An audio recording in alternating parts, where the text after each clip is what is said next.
Hello, it's Mr. Muller for section 11-3, exponential growth and decay. So remember, we talked about this lesson on the other day. It's really just a big calculator lesson, whether or not we can type in what it's asking for. And there's going to be a couple formulas that it's going to be asking for. One for growth, one for interest, one for decay, and one for half-life. So remember, this is going to be our exponential growth. So y is the final amount, which is usually the number we're looking for.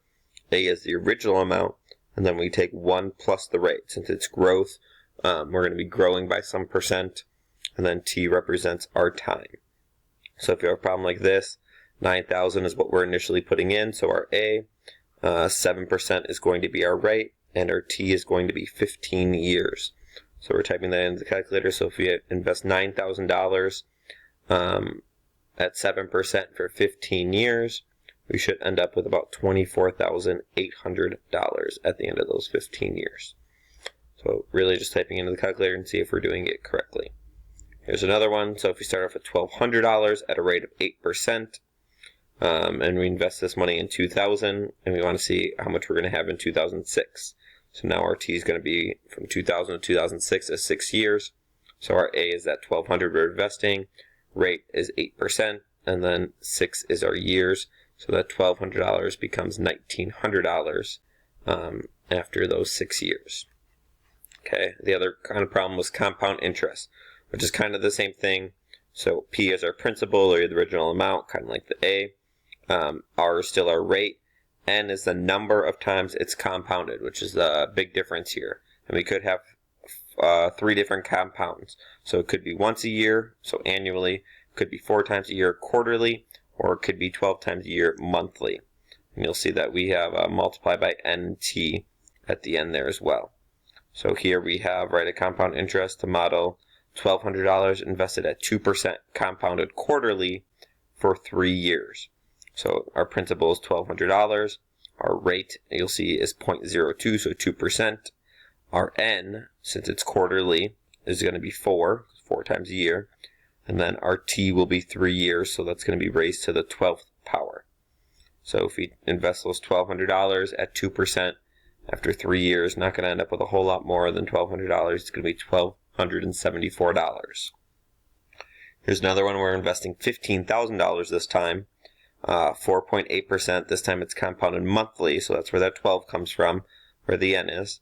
And we're going to see how much money we have after 2 years. So here's our 15,000, and 4.8% divided by 12 is going to be 0.004, and then 12 times t, so 12 times 2, so it's going to be a 24. So that 15,000 becomes 16,500 and some change there after 2 years. Let's look at some decay problems. So this is going to be kind of like the growth, except decay means we're losing it. So really the difference in the formula is going to be it's 1 minus whatever the rate is. Okay, so same thing. A is our original amount. R is our rate of decay this time, so it'll be getting smaller than 1. And T is still our time. So here we're talking about a population that decreases 3% each year. So right now they're at 1,700, and we want to find, so they're at 1,700 in the year 2000. We want to find how much population there's going to be in the year 2012. So we're at 1,700 right now, so that's our A. 1 minus the decay, so 1 minus 3% is going to leave us with this 97%. And then our T from 2000 to 2012 is going to be 12 years. So after those 12 years, when they keep losing 3% at a time, they're going to go from 1,700 people to 1,180 people. Here's another one talking about fish population that's decaying. So the fish population is decaying at a rate of 3%. So right now there's 48,000 fish wherever they're in this local stream they're talking about. So 48,000 are A minus 1, or 1 minus our rate, which is 3%. So there's where that 0.97% comes from. And our T is going to be after 7 years this time. So after 7 years, it looks like they're losing about 10,000 fish. So we're going to be left with 38,783 fish. And then the last kind of problem is figuring out half-life. Remember, half-life is how long it takes for a substance to decay or lose itself, lose half of itself.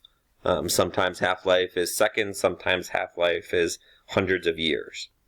So here we're starting with P, which is the original amount, and T represents the number of half-lives in the time period we're talking about. So that's kind of the confusing part. So acetine 218 has a half-life of 2 seconds. Find the amount of a 500 gram sample of acetine after 10 seconds. So we want to see 5 half-lives basically, because it has a half-life of 2 seconds. We're looking how much is left going to be after 10 seconds. So 10 divided by 2 is 5.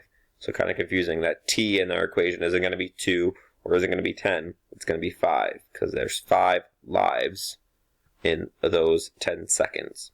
So starting off at 500 times 0.05 raised to the 5th power. So that substance that starts off with 500 grams after about 10 seconds, when you keep cutting those half-lives in half, is going to be about 15.625 grams now.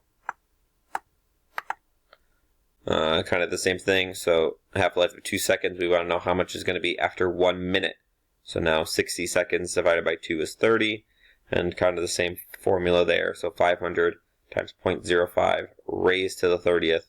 It's going to be a very, very small amount of acetane. So 0.0000047 grams.